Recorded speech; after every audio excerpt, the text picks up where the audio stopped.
Israel ಹಾಗೆ Iran ಉಭಯ ದೇಶಗಳ ನಡುವಿನ ಕದನ ತಾರಕಕ್ಕೇರ್ತಾ ಇದೆ.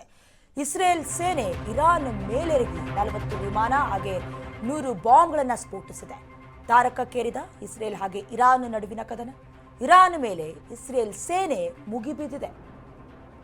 ಇರಾನ್ ಮೇಲೆರಗಿದೆ 40 ವಿಮಾನ 100 ಬಾಂಬ್ಗಳು.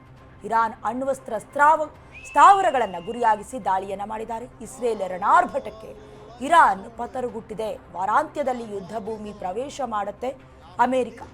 7ನೇ ದಿನ ಇರಾನ್ ಯುದ್ಧ, ಇಸ್ರೇಲ್ ಕೈ ಮೇಲಾಗಿದೆ. ಇರಾನ್ ಪರ ಬ್ಯಾಟ್ ಬೀಸ್ತಾ ಇದ್ದಾರೆ ರಷ್ಯಾ ಅಧ್ಯಕ್ಷ ಪುಟಿನ್. ಕ್ಷಣ ಕ್ಷಣಕ್ಕೂ ರಣರೋಚಕವಾಗ್ತಾ ಇದೆ ರಣರಂಗ.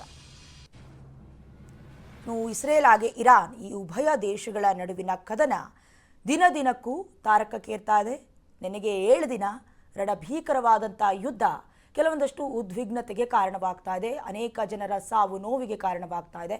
ನಮ್ಮ ಹತ್ರ ಇರುವಂಥ ಮಿಸೈಲ್ಗಳು ಅಥವಾ ಕ್ಷಿಪಣಿ ದಾಳಿಯಿಂದ ಹೇಗಾದರೂ ಮಾಡಿ ಮತ್ತೊಂದು ದೇಶ ಅಥವಾ ಇರಾನ್ ಹಾಗೆ ಇಸ್ರೇಲ್ ಈ ನಡುವಣ ದೇಶ ಛಿದ್ರವಾಗಬೇಕು, ನಾಶ ಆಗಬೇಕು ಅನ್ನುವಂಥ ಕಾರಣಕ್ಕೆ ಮಿಸೈಲ್ ದಾಳಿ, ಬಾಂಬ್ನ ದಾಳಿಯನ್ನು ಕೂಡ ಮಾಡ್ತಾ ಇದ್ದಾರೆ. ಮುಂದುವರೆದು ಇರಾನ್ನ ಮೇಲೆ 40 ವಿಮಾನ 100 ಬಾಂಬ್ಗಳನ್ನು ಇಸ್ರೇಲ್ ಸಿಡಿಸಿದ್ದಾರೆ.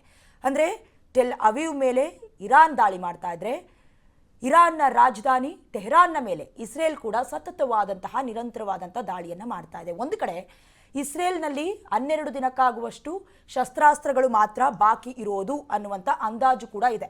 ಅಂದರೆ ಒಂದು ಕಡೆ ಅಮೆರಿಕವು ಕೂಡ ಸಪೋರ್ಟಿವ್ ಆಗಿ ನಿಂತ್ಕೊಂಡಿರೋದು ಆನೆ ಬಲ ಬಂದಂತಾಗಿದೆ. ಇರಾನ್ ಆಗಿ ಇಸ್ರೇಲ್ ನಡುವಿನ ಕದನ 7ನೇ ದಿನಕ್ಕೆ ಕಾಲಿಡ್ತಾ ಇದೆ. ಇವರು ಬಗ್ತಾ ಇಲ್ಲ, ಅವರು ಜಗ್ತಾ ಇಲ್ಲ ಅನ್ನುವಂಥ ಪರಿಸ್ಥಿತಿ ನಿರ್ಮಾಣ ಆಗಿದೆ. ನಿನ್ನೆ ಇರಾನ್ನ ಅಣ್ವಸ್ತ್ರ ಸ್ಥಾವರಗಳನ್ನು ಟಾರ್ಗೆಟ್ ಮಾಡಿ ಇಸ್ರೇಲ್ ಮುಗಿಬಿದ್ದಿದೆ. ಬರೋಬ್ಬರಿ 40 ವಿಮಾನಗಳನ್ನು ಅಖಾಡಕ್ಕೆ ಇಳಿಸಿತ್ತು.